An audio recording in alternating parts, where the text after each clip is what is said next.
sorry about that. It's been a minute since we've been here, man. It's been a long little minute.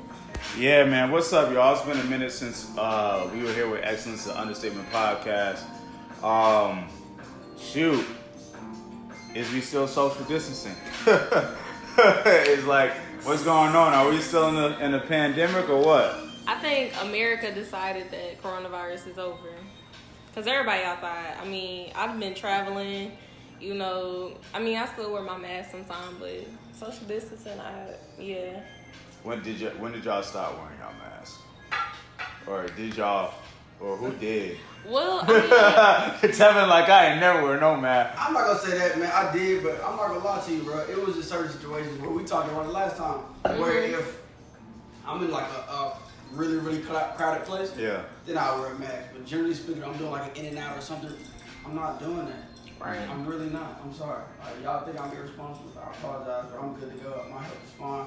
People in my circle that I meet up with, like I said, we all have this understanding that we're coming to each other's spaces. So Yeah. I mean, I'm good with it. I've been over the fear of coronavirus. Corona. Yeah. What about you, Brandon? You been wearing a mask?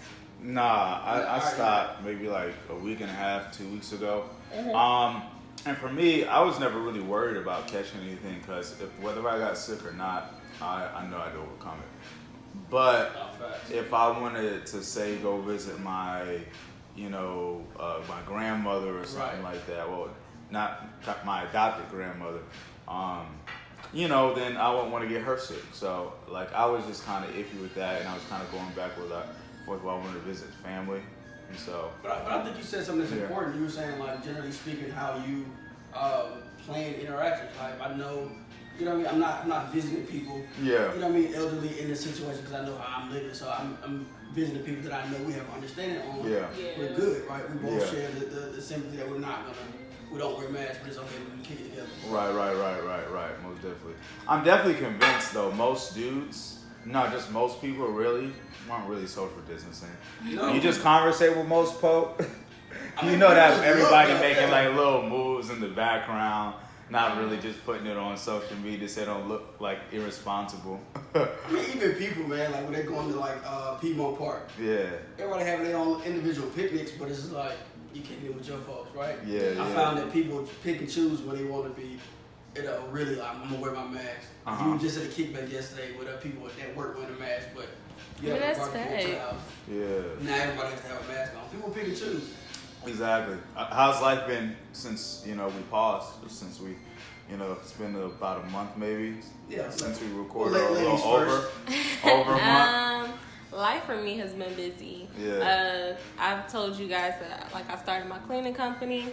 So I've just been, thank you. So, I'm just trying to get everything together for that. I've been reading a lot. Me and Bay have been traveling a lot. So what's on one of your books? What you reading? Right now I'm reading The Little Red Book of Sales.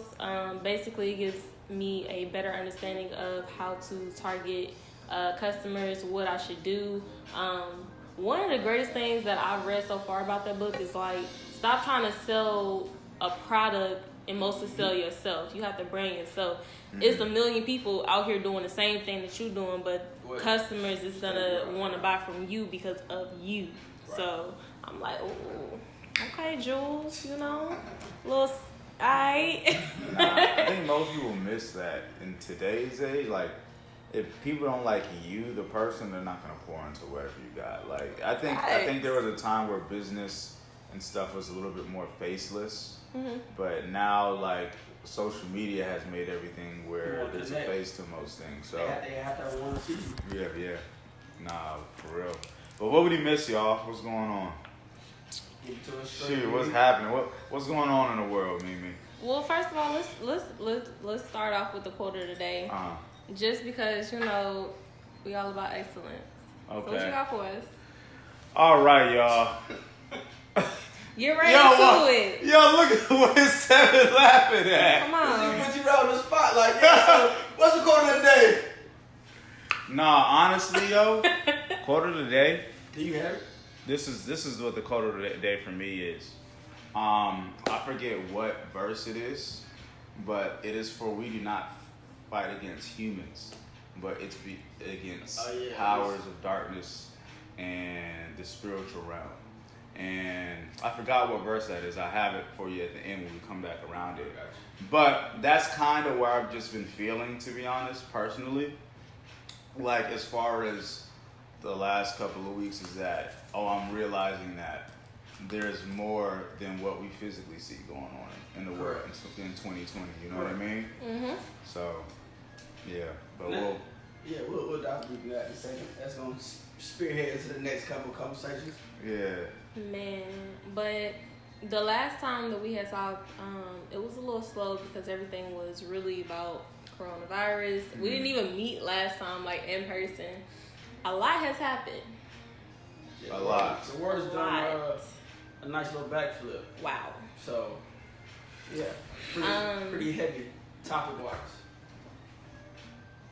It like, okay, y'all, so let's just go and put it on the table. Like, talk about the pandemics, we got protesting, we got cops walling out, there's just a million things going on at one time. So I don't know, how are y'all feeling about, just, well, let's start. Let's start. Like, what was y'all reaction, or when was the first time you started to kind of get in the wave and seeing the George Floyd videos going on with the clown stuff?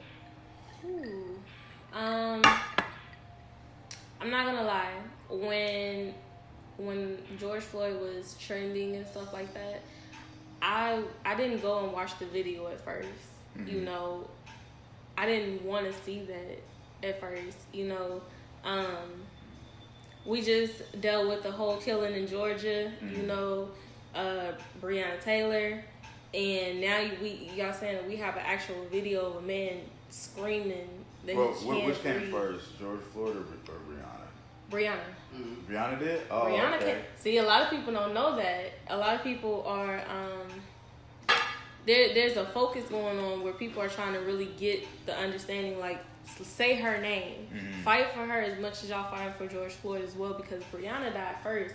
This girl was in her bed, like, and it's a whole story with that. I've been listening to, like, her mom interview, like, what the cops were saying and doing when she found out that her daughter was dead. Yeah. But they literally came to her house, didn't knock, and they let off 22 shots in her home. And she got shot 8 times. That's wild, man. That happened literally right before George Floyd, and then you have an actual video of this man crying out to his mother. He's crying out saying, "Yo, I can't breathe." And you have the audacity to keep your knee on this man's neck. It's like it's like your ego is feeding off of that. Mm-hmm. Like, you really see the video. I was disgusted. It took me so long just to watch that video because I'm like, this is disgusting. No. Yeah. Nah, I hear it. I was in here when I was kind of seeing the videos or thumbnails of it pass around. I was really honestly just avoiding it because really you really see on your timeline, honestly, videos of people posting fighting or violence stuff all the time. Mm-hmm. And so it was just a matter of me just not really caring. Now I was here with some of my homies, Gio and Cam, and we was, just having some drinks and talking. And Cam had pulled it up on his phone. Actually, my boy who had just called me, mm-hmm. He put it on his phone. He was watching it, and then they both started watching it together.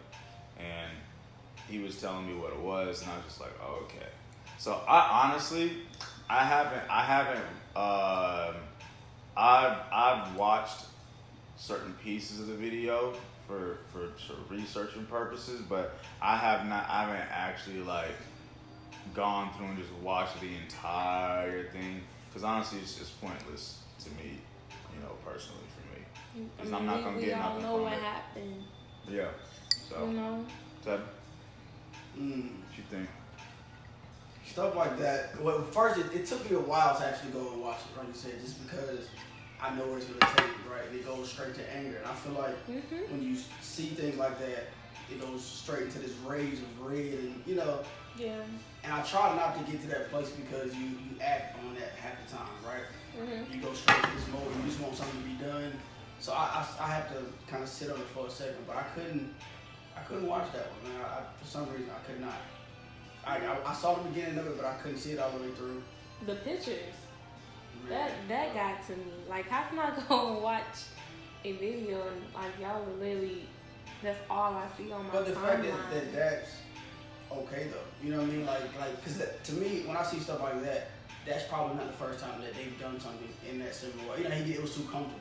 Yeah. Right. So that's your normal practice, but how is that okay? Right. And that's the part that I'm having trouble with is police officers' tactics on how they're approaching things. I've had guys come to me, and one of my barbers, man, he's like, man, I realize there's rules of engagement. Like, you literally have to answer for your shots. You know what I mean? Like, you can't just go empty your clip and then go back, and there's not going to be, a question to what you did and why you had to do it. Yeah. But I feel like they just have a simpler practice. And I don't know. I'm not a police officer, so I don't know what goes on behind those doors. And I understand that there is a difficult job that you have to do, right? Mm-hmm. And I mean, my mom was talking about this fine line between morality, right? You as a person have to, judge what you do or your tactics on your premise. Mm-hmm. Like, what I think to be as a person a good thing. Like, me done as a person, I know I have to restrain you, but that's not what we go to. You know what I mean? Because my morality is like, bro, I can't allow the guy to not breathe, right? I'm restraining you. I'm stopping the situation. If there even is one. And in that case, it definitely wasn't one, right? Mm-hmm. What they got called there for was not you know for. What I mean? So why is it the first thing we come with force already? Mm-hmm. I don't know what happened, what you did, but I got to put you to the ground. I have to detain you off the jump street. That's not how things should really be done. I think they should do a revamp of what they're taught. I think we need to go in and see what these courses and these schools are actually teaching and break that down and then rebuild it back up. That's literally. Mm-hmm. So how would you feel if I told you that I have to go to school longer to be a cosmetologist and I saw that. Yeah. How do you feel about that? Yeah, how can you really feel about that? I mean, just the fact that what are we learning? But we know, at least on the tip, as far as just like a lot of officers, sometimes these people are put in the position and put in their powers. So at least that's how I feel. Right. Like, y'all know me, I feel like this is literally, let's kill a black man on camera today and get black people mad. That's how I feel. But you know what? I don't even think, like I said, I think it's the fact that you do it so normal, you never know what is going to hit and what's not. Yeah. You do it all the time. Because like I said, the kneeling on his neck, it was too comfortable. So you've done that before. You just never know what video is going to get viral, who's going to record what at what time. So you're doing this constantly, and one time you've done it, it didn't get recorded, and didn't go viral. Yeah. And this other time I did it, and nobody saw me do it. But this particular time, I'm so comfortable in doing it that I just so happen to get caught today. And then we see the other follow-up videos of officers literally doing the same thing. No, that's what I'm saying. So and that's like how I feel like, amongst other things. No, this is on purpose. This is, hey, we know y'all mad. Hey, look at the video, we doing it again. Like, I really feel like it's that blatant. It's not just a bunch of just random racists. So do you think it's a strategic? Yeah, man, I feel like it's. And what would that be though? What do you think that is? I feel like they're trying to get us mad enough to invoke martial law. That's what I feel like. So they can bring about all the other ideals and stuff that they're trying to incorporate. So many laws, like, we're going to get into that, right? So many laws and bills and stuff being passed in the background while we've just been sitting at home or being scared about the pandemic or looking at the protests, and we're not even seeing like a lot of what's happening in the politics in the background, Mm-hmm. So it's like, I feel like just racism is weaponized at this point. It's like our country went through a point of racism, and then your racist people learned, this is how we get these people mad and can control them further, and now it's being used. Like, I feel like it's being used, They're banking on the fact of chaos, right? They're banking on us literally acting in that natural impulse, which is, again, you're angry and you want something to be done. And like I said, I can't even knock that, right? I'm not the guy that's going to literally say, how somebody should grieve, how they should react. I can't do that. You can't tell me Ku Klux Klan members get hired on accident. Like, you can't tell me that. You know what I mean? And now you see, of course, all these judges and certain officers, you know, going away getting caught with freaking sign up sheets. You know what I'm saying? So it's just like, I don't know. And then like, you know, I ain't gonna say too much on camera because ain't none of y'all about to clip me. But just knowing how many Freemasons are in government and knowing that Ku Klux Klan and Freemasons are also related, it just looks nasty. That's all I'm gonna say. All right. I'm gonna let him have that one. So now you said something, and I agree with you. Like, I feel like everything that's going on, I feel like they're gonna someday try to use the riots and all this stuff to put martial law in effect. I feel like the whole quarantine was like a pre-run to see if it was gonna work, the curfews and stuff like this. So I feel like if stuff keep going the way it is, it's a real high chance that this might be put into order. Yeah, that's something scary. It is, and people don't understand is with martial law. Like, think about this: with martial law, you know, there's total control, right? They can do anything. Yeah. They can mandate vaccines, all that stuff, right? Now, and that's why this just looks so crazy with the COVID, and nobody's talking about it now. So, and then of course we see where the CDC and news stations have come out and apologized and said the net numbers on inflation.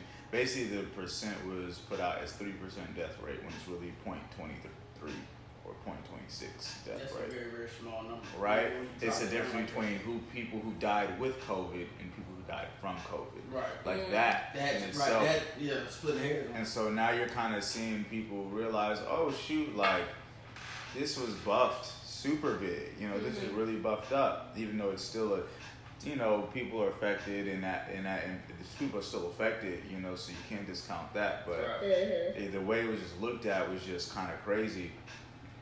So, I don't know, man. So it's just like you just see all this happening, and then if martial law also comes, right?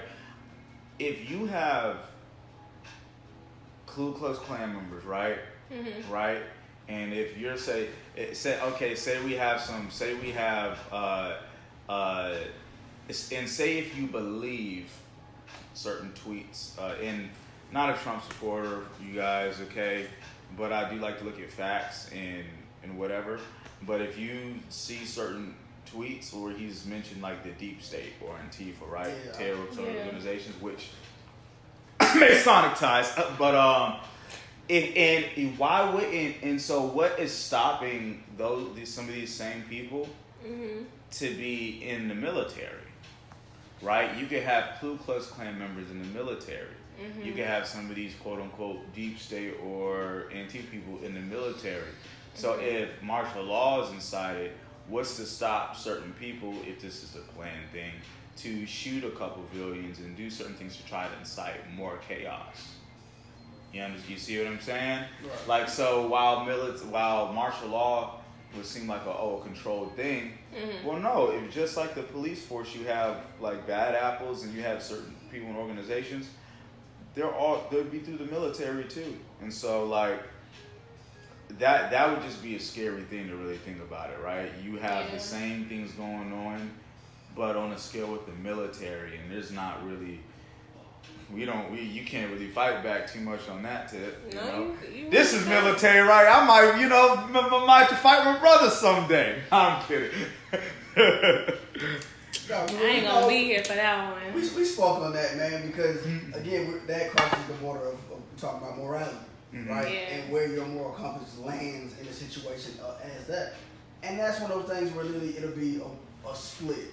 You have to choose what side are you really standing on. Yeah. Because at that point, what you decided to fight for is no longer in effect. If I, signed my contract with the intent of protecting, so if it's starting to break apart, what am I really protecting? You know what I mean? Like we have to go back and then redefine what am I protecting? What is my job to do now at this point? Yeah. You know what I mean? Within this uniform, does it still stand for what it stood for before? Or now we're already something different because I didn't sign up for that part of it as well. You know what I mean? Yo, and think about that. Like that's an interesting question. Like one thing I think people got to do a lot in law enforcement or just positions of power.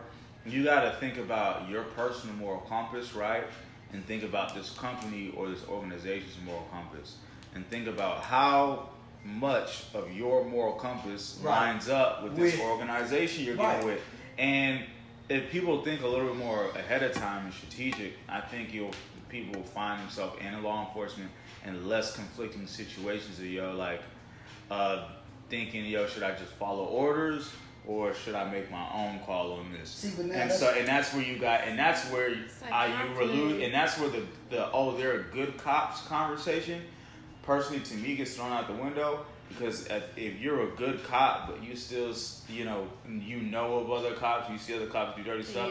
No, you're just complicit. You're a bad cop. So you gotta just following an order is not like a thing to me. You know. No, wait. Now I disagree with you on that, right? Okay. And the reason I say that is because spicy. No, fact. No, let's go. I mean, I do believe that there are good cops, right? That it has to be in the sense that guess what? Yo, if I'm policing my own neighborhood, this man has a tape and pocket knife right here. You know that's a man right there. Oh, no, go ahead.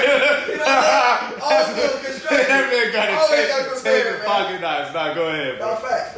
But I mean, like, so let's just say this, right? Let's give this example out. Okay. If you have a white guy in my neighborhood who has never been there, doesn't really know too much about my side of town because he doesn't live over there. Okay. And he's policing a situation that he deems to be a threat. Because it might look scary. Things of the unknown, sometimes to you like, hey man, that's a big black dude. Not knowing, he probably saw this shit. It's toilet paper, right? But to you, he looks. Like a so you come with the aggression already, but me, if I'm in my own neighborhood, policing my own neighborhood, I know them. I know that he's fine. I know they're not really doing too much crazy. So the difference in the approach I would take versus what he would take are going to be two different things. Now, I do believe that there needs to be more representation of us in a situation that we can't just have a society or an organization that aren't represented by us.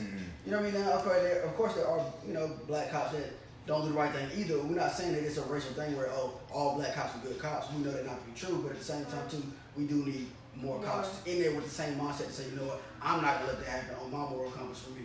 If you have more of those in situations, then you'll have internal struggles where it's like, hey yo. So it's a hard place sometimes to be in. I know as a police officer, especially in this day and age, with what's going on and the stress that you and the black cops. That's a real lot of pressure. Yeah. So I actually do salute the good cops out here that are really trying to do the right thing. But I will say, man, it's hard though to look at you as a whole and not be angry even at the good cops, right? You know, it's a blurred line. I don't know if you're a good cop or a bad cop when I see you until the exchange is already done. Yeah. I hear you, but I don't know. I just think it's like if you were a cop, yeah. And you did everything you could, you really was protecting your neighborhood. Your neighborhood respected you as a cop. That's the difference. We got fear and respect. Which one would you lead by? Of course. So if you were a cop, everybody respected you. With this going on, would you be a bad cop? No, I'd be actively trying to change the workforce that I'm in. How? Or see, and you know what? If I went through the cop avenues and learned the in and outs, I'd have an answer for you. Because I'm not a cop and I don't know how everything works, I don't have an answer. But I know this, I would try to be doing something just so I could at least be able to look in the mirror and go to sleep at night. Well, what if that something isn't big enough, you know what I mean, to shake the parameters of what's going on in your job? You know what I mean? Because that means then what I'm doing as good isn't necessarily seen all the time because it's overshadowed with everything. It's not about the good, separate good I'm doing. I'm just talking about literally things that I could be doing in there, like as far as talking to people or getting to certain positions where I could change things. You know what I'm saying? Exactly. Like that's exactly now the thing about that is because it looks like we're gonna get into our solution conversation here, right? Yeah. The thing about that is it's sometimes it takes too long to just go like when we talk about, oh, we just need to get into politics and we need to vote and we need to, do y'all understand that there are plans that are to be implemented and happen that way? Predates us. Yeah, like that would take generations of work. Right. And so in Brandon's head, I'm not military, but I'm a very militant-minded person. I really think it's just going to get to the point to where it's like, either you're going to have to wait for some of these old folk to die off who's making some of these laws, or you're going to have to end up some of these people's houses demanding their arrest or them to step down or something. Like, we would have to research who makes this law, who makes this. In the same way the Ku Klux Klan put political pressure on black people to vote Democrat out of the sharecropping age, is the same way black people gotta start putting pressure on these folk to change things. Because just playing the politics game, that's an owned game. Right. And as long as it's an owned game already and certain people are still up at the top, whatever we do at this level, people are just going to get replaced and whatever. Like, so, you know what I'm saying? Like, we would actually really have to infiltrate, pinpoint who's who does that, what, and like that. Like, yeah. I've been saying that for a few weeks now. Like, everybody just needs to know who the real enemies are. You know? I'm just twisting it. Go ahead. Yeah, the real enemy. And so we had this conversation. So who is the real enemy? And I feel like it's and that's the thing, right?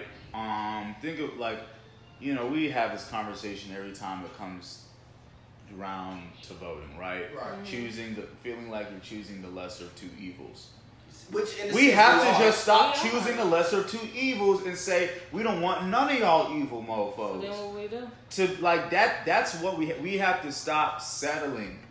You know what I'm saying? For the knowing that people are evil on both sides and choosing who we think is less evil. Because there has to be an alternative. I'm not saying you're wrong. It's like, but then there has to be an alternative, but it's like we don't have an alternative. We don't to it yet. You know what I mean? So like we continue, and that's a problem though. We continue to go along with it because we don't have a solution, but we don't come up with a solution at all either. Yeah. But but to your point, I feel like it's not just one set thing, right? It's not one thing that's gonna fix it. It's a combination of a lot of different things. And we talk about politics. That's the long game. Don't mean exactly, it's long, bro, and we don't need to be playing the longer game. Well, wait. Okay, I mean, we need to play the long game, but we need to have other people who are willing to play the short. So I have a question. Yeah, we need to have people on both sides. Exactly. So, okay, my question is, and I've been asking a lot of my friends this same question: what is the plan? What is the solution? What is the end game? Okay, so I think if we're talking about on a community-based level, right? Yeah, let's start there. And Tevin knows, like, around everybody in a group chat, some folk, it's compromised, and I need to create another one. For one, our community, we just have to get educated in every single way. Like, we need to get educated on history.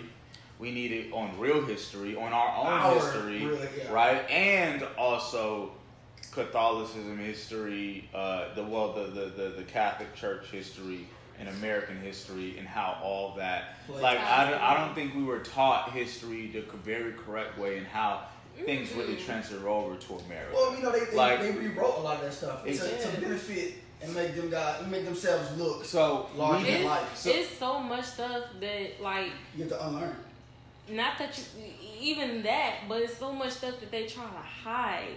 Yeah. You know what? In high school, my history teachers just always hate the fact that I used to be like, yo, tell me more. There's so much stuff that's in these history books. Y'all want to sit here and give me 8 to 9 chapters about white history and what y'all done. Black history, we only get like one small little chapter. And y'all don't tell stuff. Like, y'all never told us about the Tulsa, the Tulsa Black Wall Street burning down.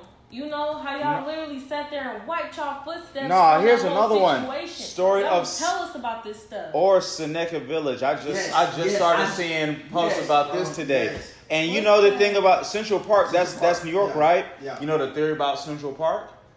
No. About Central Park About why is that right? Is that the what's really happening is that there are underground, and this is being investigated. Underground tunnels being used to house children for the sex trafficking ring.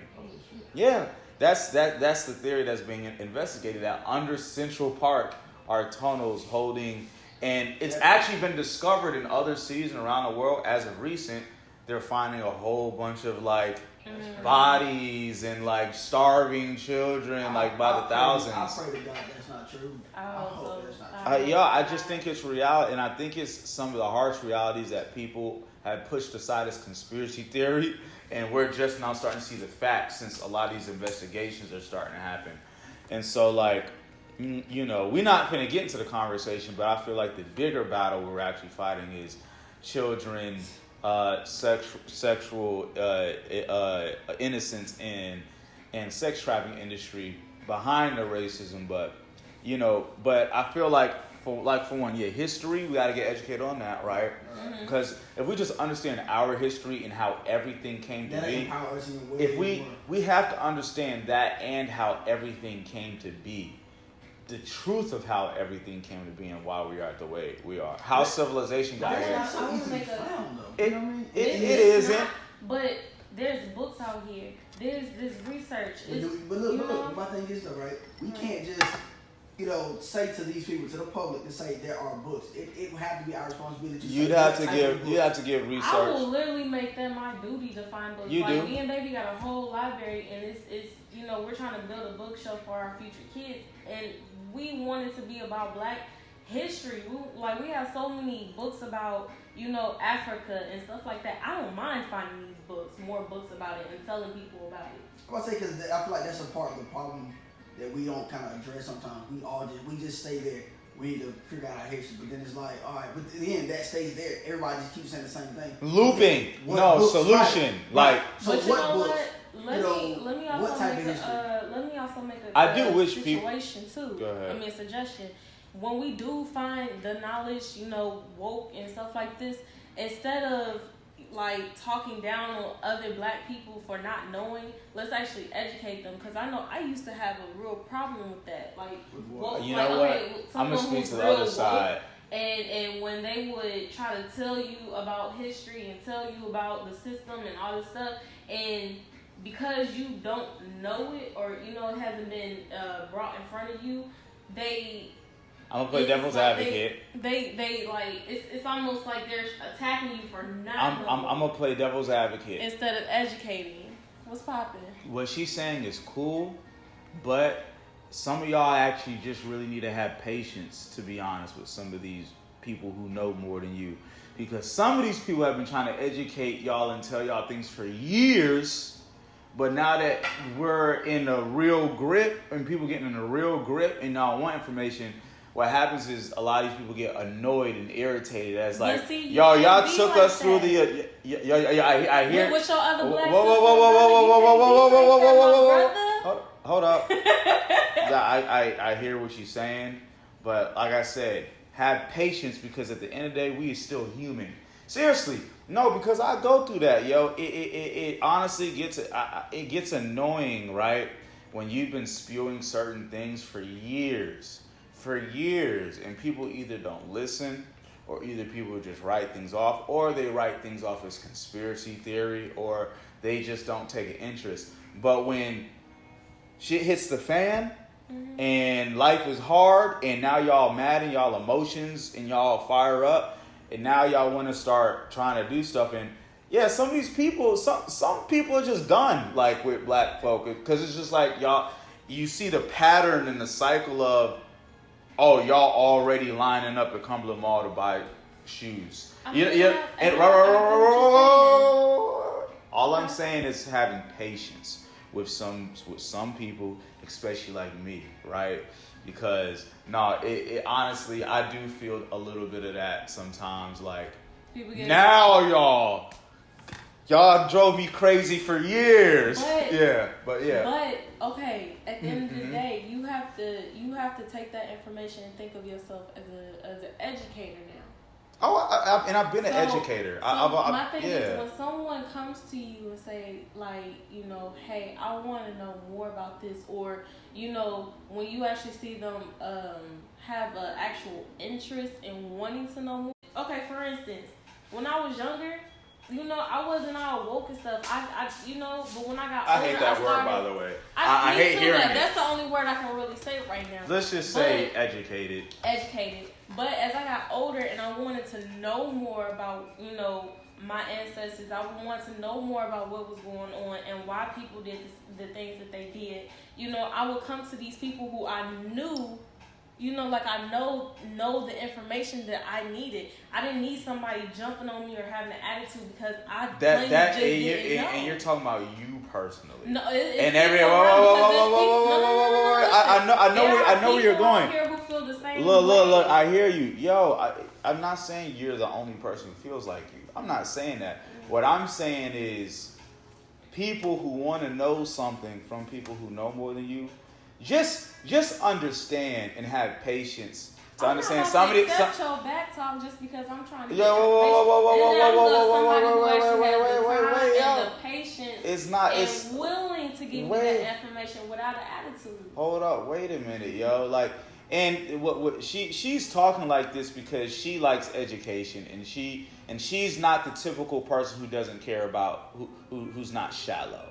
Like, and that's why she's talking the way she is. I'm talking to other people, not Mimi. I'm not talking to people like Mimi. You're talking to people that I'm talking to human beings and honestly the black community in general, because it's a mental slavery mindset with the black community in general, and not wanting and not educating or not being a self-educating community. The fact that we wait on other people's education and is an issue within itself. The fact that we look at other people to educate us all the time is an issue within itself. We need to accrue the characteristics of wanting to self-educate, to have educate almost as our entertainment. So what I'm saying is, right, is that, nobody should give you attitude or lip for when you want education. But sometimes some of these people who have really, they love the black community, love black people. But they've been trying to educate people for years, and they deal with so many personalities.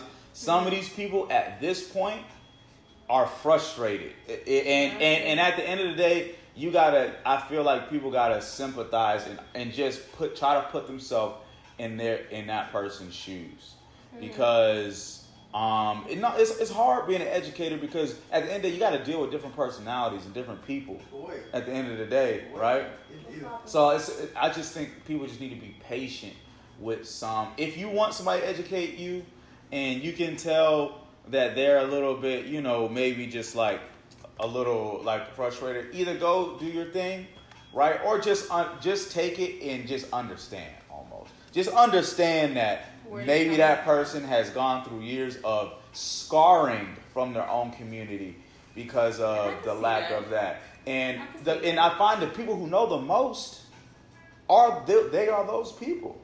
They are the ones who's like, they educate, but they also talk a lot of shit while they educate too. You know what I'm saying? And those are the ones that know the most. It's one of those things where literally, bro, like, even in that same breath when you say, well, if you gotta be patient, you also have to be patient. If that's my task, if I'm a leader in that regard, then I am literally whether it's, you know, you think it's right or wrong, I am held to a higher standard. If I'm a leader, bro, I can't be mad at them because they don't understand the purpose of leading. I understand that defining fact.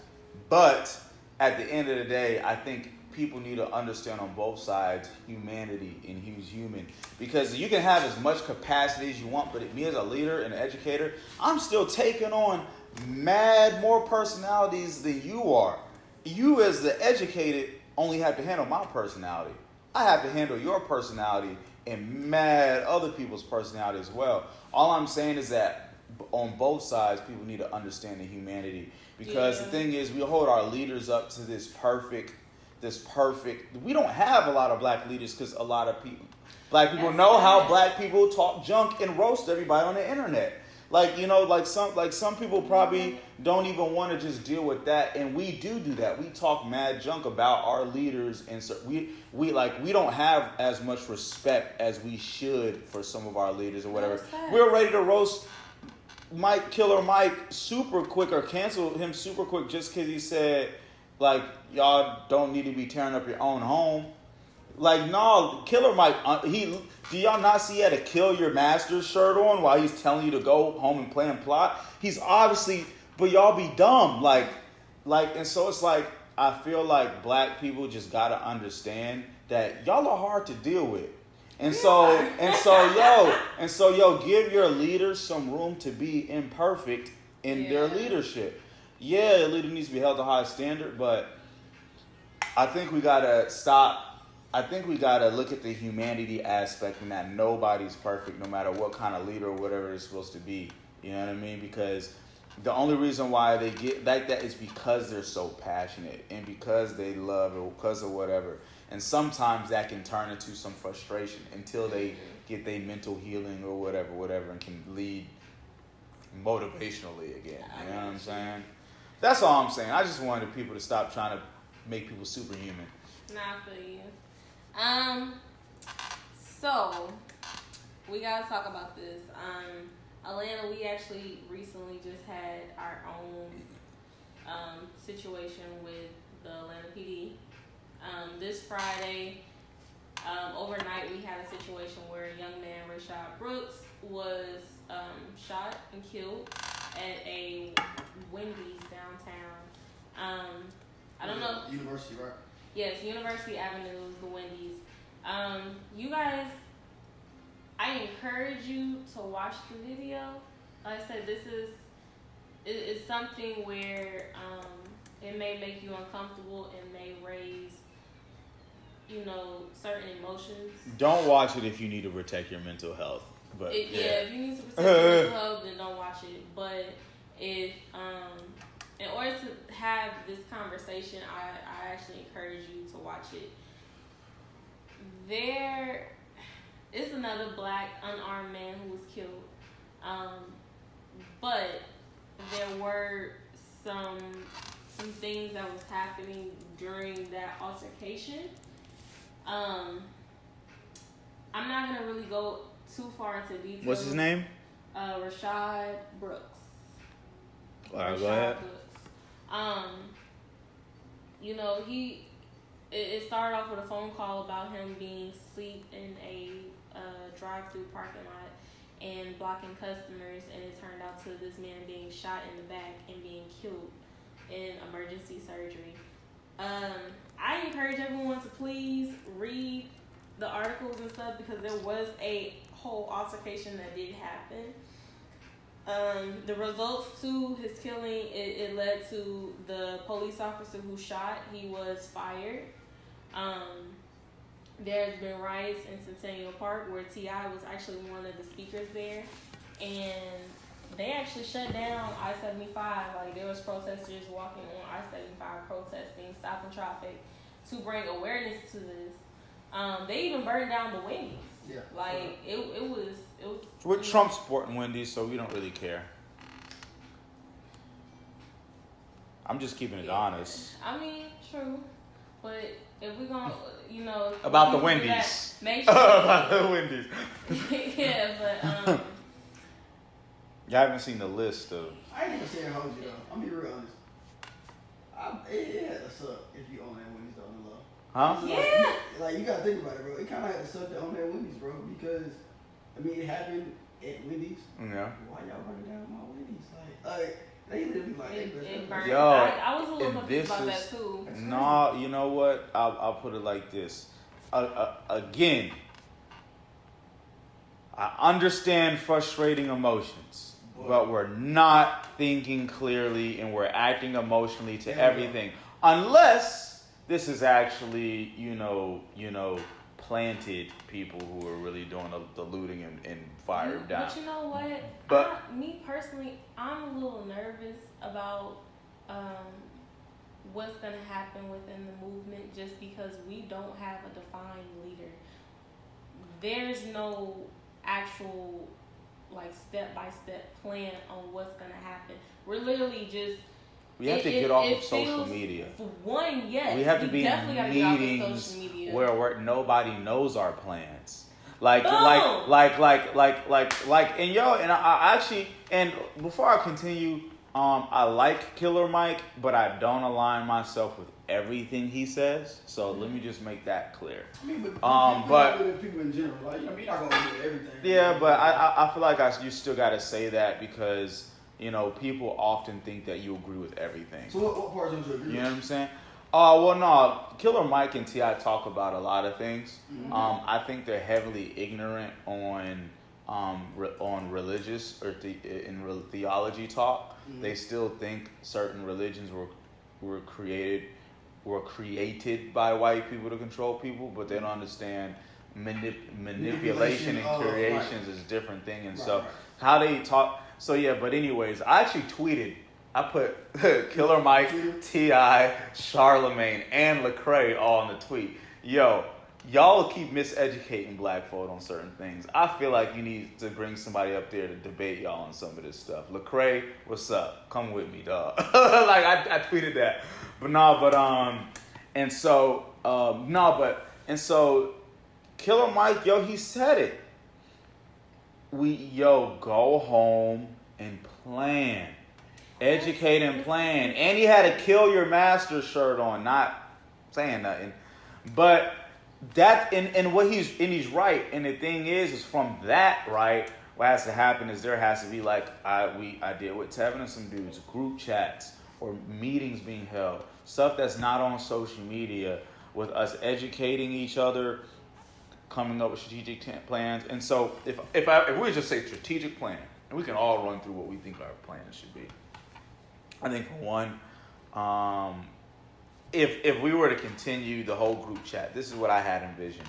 We all put our ideas in the group chat as far as what we need to see what happens in the community and with black people and just with everything, right? Mm-hmm. And then we probably schedule a meeting where we're all talking about what facets, who's good at farming, who knows how to who knows how to become your own country. You know, you could be your own country inside the United States. You know that. You can be it. You know what I'm saying? Who knows how to teach self-defense? Who knows how to teach firearms? But you know what? Who agree with you. Yeah, like who knows history? And then from then we designate who leads each facet of whatever. We maybe name this movement or whatever, and we designate who's going to be in each regiment of this whole thing to educate and teach black people, right? And so, like, from then... Let me jump in when you... Go ahead. Okay. Don't forget what you about to say. Okay. I think one issue is, though, when we say leaders, I think nowadays we're looking at it needs to be clear leaders, like a head, a guy, I don't think that's the right move. If you look at history, when they take out their head, then what happens? Then we're left like that for decades, or or moments in time. You need to build long ways. Build like this. We talk about the structure of a building. The higher a building is. We don't need Killer Mike so exalted by the black community that he's the next one to die. Well, that too. But I'm just saying, in the public eye, the plan of what you're talking about needs to be spread out between a couple heads of 10 people. That 10 people go do the same thing and do the same thing. So the mission isn't if you take me out, then the mission stops. Everybody understands what the goal is. We all like, all right, bet. And that's what I'm saying. We don't even really technically have that. No, but what I'm saying is that's where you assign people to different things, and maybe and I wouldn't even want to be the leader. I just say, I wouldn't mind saying I just brought everybody together and they really just did the work and whatever. Like I just care about unifying people and putting people in the place that they should be and seeing potential. Exactly, right? Like I have to do everything. While everything is happening, we need to strategize. We do need the meetings. We do need to figure out stuff. And even when things die down, don't stop. Like, let's continue to meet up. Let's continue to figure out what can we do for us to be better. We need to continue. Don't stop just because it's quiet and it's all right and they pacified us for a minute. Yeah. Nah. Oh man, the marketing schemes is nasty. Yo, Warzone right now, Call of Duty, they be having the Black Lives Matter screen every time, like you put on it. Like we will never be the community we desire to be until Black Lives Matter. Okay, that's cool, y'all. You know That's what? cute. Let me talk about That's that, cute. It's when we talk about that just a little bit earlier. And before I forget, let's talk about segregation at some point. But go ahead. I got you. Well, I feel like, which I guess in a sense is not necessarily good or bad, particularly because it still brings more light to it. But you have companies that are literally like almost pressured at this point, not because they're morals, not because they believe in the Black Lives Matter movement.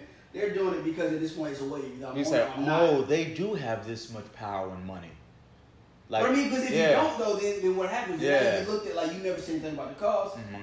You know, you have a blackout now. There ain't nobody buying from your store, so I feel like now companies are like taking the stance, and I get it. You know, like whatever, but I don't feel like half these companies really embody that. They don't really believe in it. They just saying, okay, it's the trend. I have to do it. It's popular. Of course. So you're having like, you know, Call of Duty. Like, you know what I mean? Like where we are, like now it's this thing. It's a wave. Starbucks. It has reversed. Yo, yes. Oh no, y'all can wear your Black Lives Matter. Y'all wanna know something crazy though? I used to always say this, and people used to think I was joking. I always used to say Starbucks is the devil. I mean, I ain't gonna say that. But I don't know enough about Starbucks to say, but why do you say that though? Yeah, I don't even go to Starbucks at all. I'm not a really coffee person or nothing like that anyway. I don't get a good feeling about it. I even have my own little idea about their logo. I want to hear it. I mean, is it like literally like? I want to hear it. Like, yeah. We can talk about that now. No. That's ApplePodcast. No. Oh, she don't want people to know. She don't want. No. I don't mind because I go around telling like anytime someone tell has us. a Starbucks coffee cup, I'll be like, that's cracking a cup right there. You got, you know, it's that devil right there. I don't mind. What do you feel about the logo? That's what I'm curious. Honestly, I feel like it is Pull it up. And we're gonna try our best to put it somewhere in the podcast where you'll see it. I feel like it is a European woman holding her legs up. You gotta chill. You don't see it? You literally gotta chill. Cracking a cup. I've never looked at it like that. Even now you can't unsee it. Hey! Just look at it. It's cracking. She could be holding anything. Motherfuckers is not addicted to Starbucks for no reason. She could be holding anything. What? Why the hell would those be her legs? Look. No, really, Seven. Just because look at her arms, right? Like, she's holding something. Yeah. It ain't opportunity. No, those are legs, bro. Yo, see, look, and that's why I say the biggest war in the world is on a really it's really on people's sexual health and mind. I feel like everything is meant to hypersexualize our minds.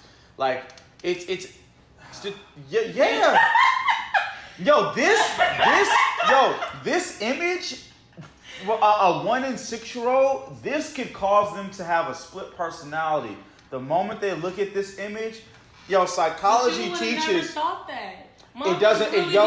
But it doesn't matter because it's subconscious. Yes. Subconscious. And that's why when you look at all these Disney movies and stuff, and you see all this sexual stuff, and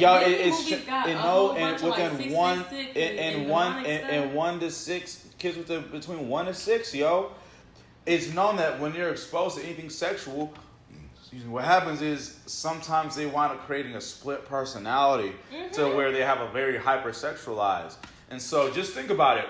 Americans, we're the most hypersexualized mindset people probably in the world, next to Japan, because them some nasty motherfuckers. Nah, but let me stop.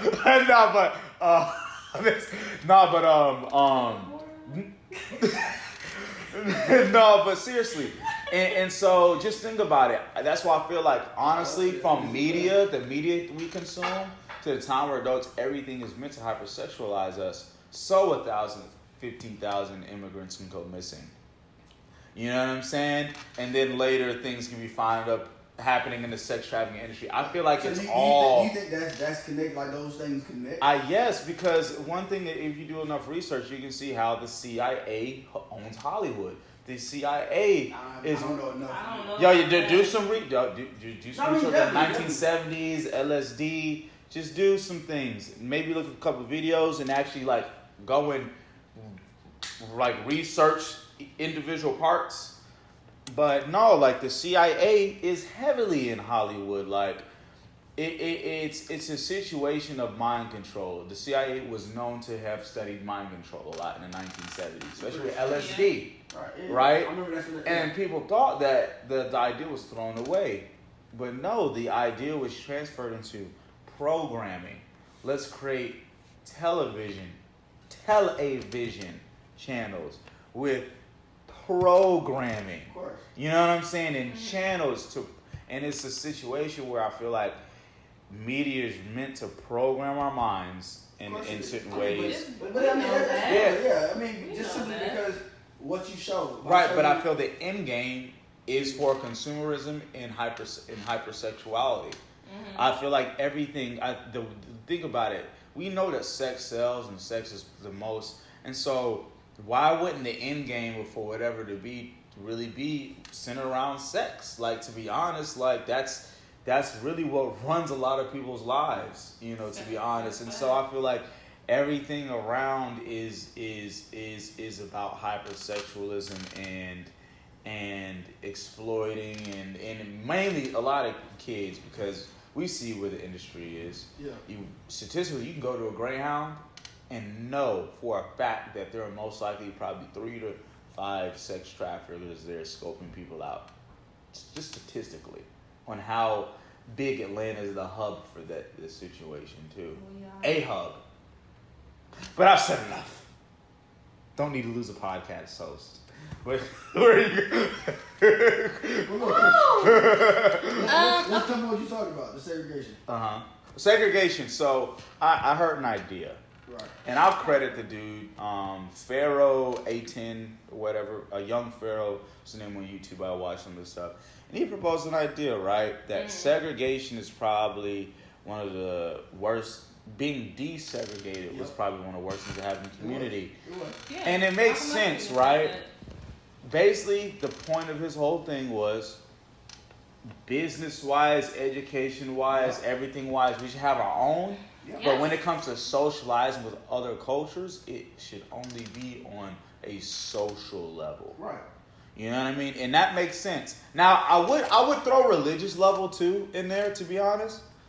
But yeah, I think on a social, like anything that's not pertaining to money, maybe that's where we should communicate with other cultures, but keep the money and stuff.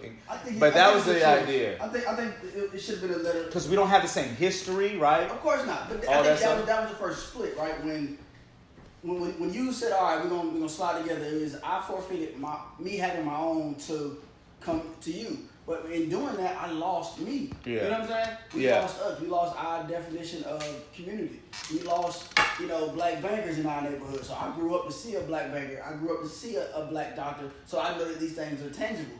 So when you did that, you took the wealth, go over there. Well, I'm going to go try to stay in the wealthy side of the town because you can now.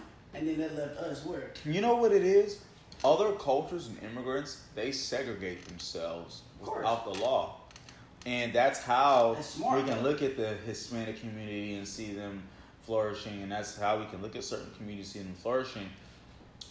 Black people, we're just the ones who kind of want to be with everybody, and it's like, we kind of need to. No, there's nothing wrong with like saving the dollar for the community. You know what? Because it's like, and I think that's where people have a conflict. They think that's wrong, and they look at the human race. No. I don't see colored people. Shut up. You should see color and be able to respect and appreciate the differences in colors. And that's what people got to stop doing. That perspective has to change. But I feel like we're too nice too, bro. I feel like as a people, and I'm not saying that we should just all of a sudden just be evil as hell or nothing. But I feel like we're too nice. We put everybody else above ourselves. No other culture, puts another culture above them. It's called self-preservation. And to be real with you, this might come off as controversial. Somebody may disagree. And if you do, I want to hear from you. But I feel like fight them. I'm kidding. Go ahead. You let me lose my point. Where are our grocery stores though? I feel like we don't value those things either. I feel like we don't value having the small necessities. Like, is there a black-owned hand sanitizer? Gun shops. I was looking for black-owned gun shops. Only one is in like Lithonia. But nobody looks at that as a business that's like, I want to be. They want the flames. I want the diamonds. what about those necessity things that we need to black owned? We can't buy black owned because we don't own those things. Or we try not to even get into those professions. I'm about to give people an aha moment. Think about this, right? Why do immigrants, right? Why do y'all racist? Why do you racist white people? And I say that with the grit in my face to make you mad. Why do you racist white people get so mad that immigrants come here and do better than you, right? And this is the reason why. A lot of these immigrants, for one, they come from, of course, sometimes impoverished places or places that aren't as updated or wherever our economy, as well as they're coming here with convictions, family convictions, cultural convictions, like convictions of I'm doing this not for me, but for my family and the people back home. Mm-hmm. Yo, that's what we need. We don't have enough of that sense of closed off community of like we're doing stuff for our community. We really have a every man for its mindset type of way. And we have to get to a point of looking at each other as a real community, as like together, you know what I mean? Once we can change, once we can spread more love and more like familiarity with people, like I think the really the big battle is between the black people who grew up in the streets and black people who didn't grow up in the streets, because that's where the real divide. Why do you say that? Well, think about it, because it's a split in mindset. Think about it, right? So basically, you're saying like the class levels. Right, in mindset level. When we talk about the black community in the mindset, mental slavery mindsets, mm-hmm. I mean, you just got to think about it. A lot of those terms, like certain things that we talk about are still mental slavery, is really still things that go on the streets for the most part. You know what I'm saying? Things like feeling, looking up another black person up and down as you walk past them and not nodding them. You know what I'm saying? Or feeling like you always got to have a gun gun around black folk because you can't trust. Or you said that. It's like we got to figure out who we are as identity. We have lost the identity of us as a people. And there's two different identities I feel like we have. And I think it's a situation where us black folk that know we're educated, know we have more, what we got to do is stop looking down at our people in ghettos and slums and hoods, and start going to not being afraid of those areas, for one, because that's the thing. Black people be afraid of their own people. We're afraid of you know, and I'm not going to flex, yo, like, because I just know how some own people do. If I go to certain places, yeah, I might have my gun a little, tight. I might have, like, just because I'm going to be smart. But yeah, we have to get to a point to where we're not afraid of our own people and we're willing to go to the worst places to educate and pull them out. So what about the people that just say the hell with that? I don't fuck that. Like, I don't. Yo, then screw you. You're a coon. That's the end of the story. You're a coon. I'm not gonna say that. No, if you're only in this life for yourself and you don't care about anybody less fortunate than you, you're a coon.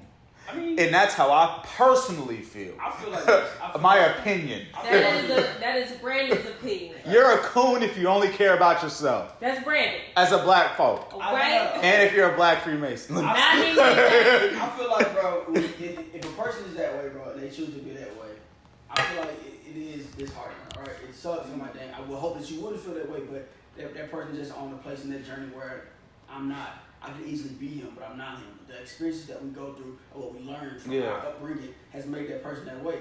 Maybe in time he'll change, maybe he won't. I'm not going to really put a label on him because I wouldn't want nobody putting a label on me, depending on where I am in my position. You may be a little bit further in your visual walk, or your identity walk, or trying to figure out who you are, how you fit in society than I am. So that doesn't make me, I guess, lesser than you. It just makes me, you know what I mean? I'm in my version of my journey. And I'm not saying that if somebody who looks out for himself makes him lesser. I think that makes you weaker. Like, that's what I'm going to say. I think you're weak. If you can only think about yourself, you can't think about other people. And so it's a defense mechanism so you don't have to be as strong. You don't have to take on that capacity to think about others. Because at the end of the day, we're human beings. And human nature causes us to need other people. I'm going to chime in on that too. I think sometimes the root of that can be from something in their childhood, of their upbringing. Yeah. You know, sometimes when you're that selfish is because sometimes, you know, you grew up. Or you're the only child. Or, you feel me? It's yeah. something with that upbringing.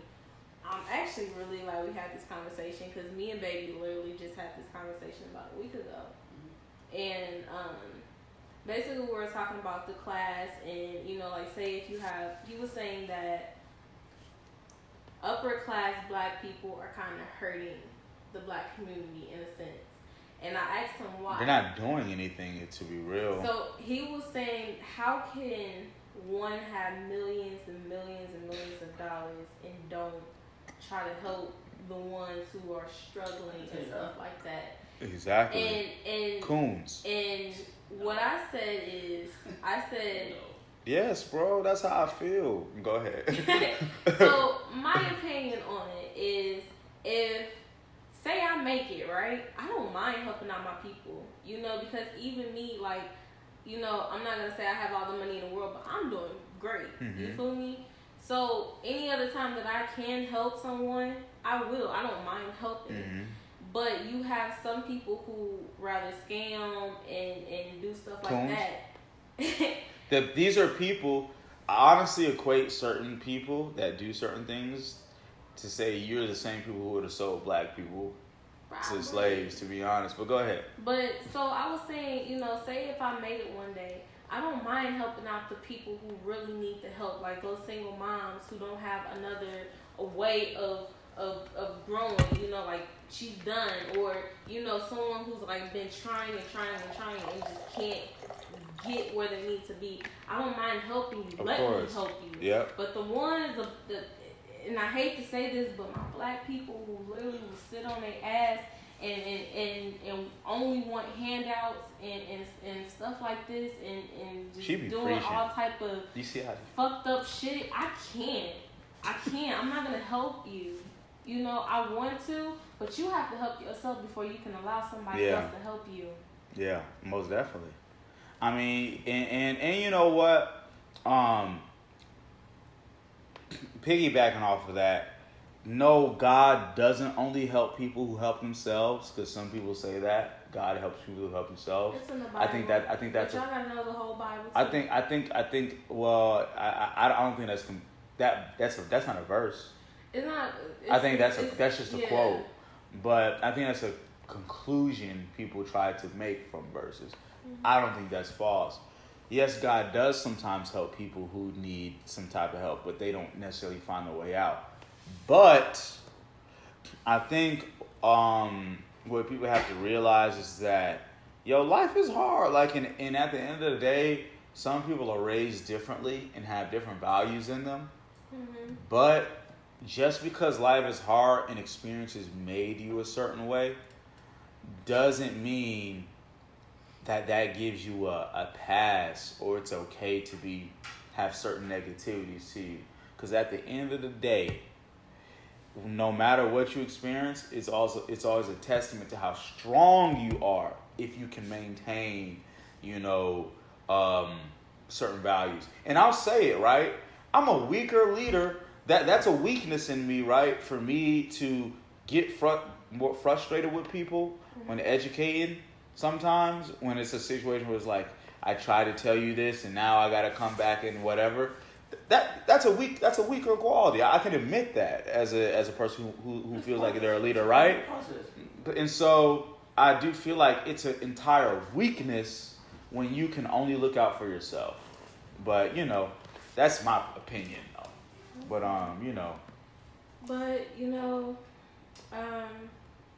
just to kind of like sum everything up, we need to get more educated. We need to plan. We need to think more. We need to be smart. And we'll try our best if we can too. When we say educate, we find something that is beneficial to try to put that out there and not just let you spend and find for yourself. I don't really like the people that, I found something so you go find it on your own. everybody's not that way. Like you said, if you are tasked to be a leader, then do so. Right? If you have the responsibility that you feel it's a burden on you to do so, then do so. Maybe that's your purpose, maybe that's your calling. But at the end of the day, if we're gonna do that, we're gonna find our own information out. We will try to put it forward to you guys. And have sources. Yeah. Have back sources that we believe. Like, and don't just trust our word for it either. Go deeper, find your own, your own stuff. Yeah. Sometime this week I'll send you guys like a book list so you can check it out for yourselves. There's plenty of books that have a lot of information I feel like every black person needs to read about. Not only read about, but educate, study it. So we'll do that. I think this is a good thing to do too, right? Just because I think we should always keep our individuality, even though we're a podcast together, just to keep our individuality, right? If, say, each of us provide a source or something, we'll name who provided it. Because I'm just already coined, right? If for the uneducated term y'all still use, I'm the quote-unquote conspiracy theorist of the group. So I wouldn't want to, couple my resources with as if y'all suggested. You know what I'm saying? I think we should put This is Brandon. She's like, what, me? So you're like, yo, meet me on websites like this, and it'll really be Brandon. Don't come for me and tell them that we good. But, it's actually good to have, different type of views and stuff. It opens the conversation, the dialogue, and people can really feel, they can either agree with you or tell them with me. So it's important to have these different type of personalities. No picking favorites. Unless we are your favorites. Okay. We'll let you guys. I mean, he is the darker guy with the curly curls, and he's a little taller. I guess y'all. Right. Yo, look, I'm just letting y'all know I'm tipsy. I'm that strong tipsy. Y'all, in order for us to come back, we had a little sign.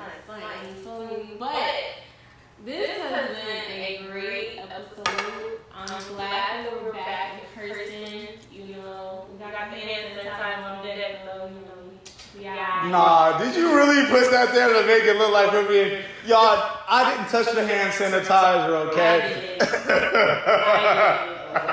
I definitely did.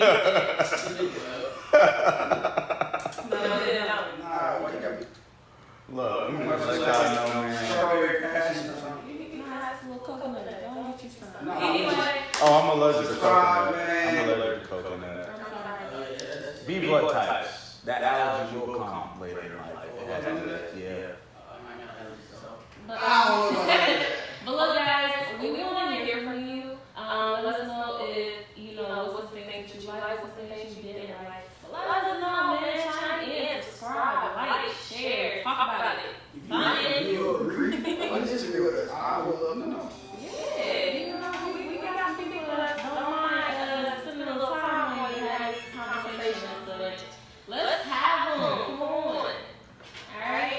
So peace, love. Talk to us, we'll talk to you back. I promise I won't bite your head off. I promise you won't soulfully, passionately preach your head off. And I promise you won't educationally, logically steal your brain. Alright?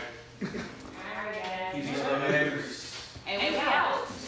Dude, this is an understatement.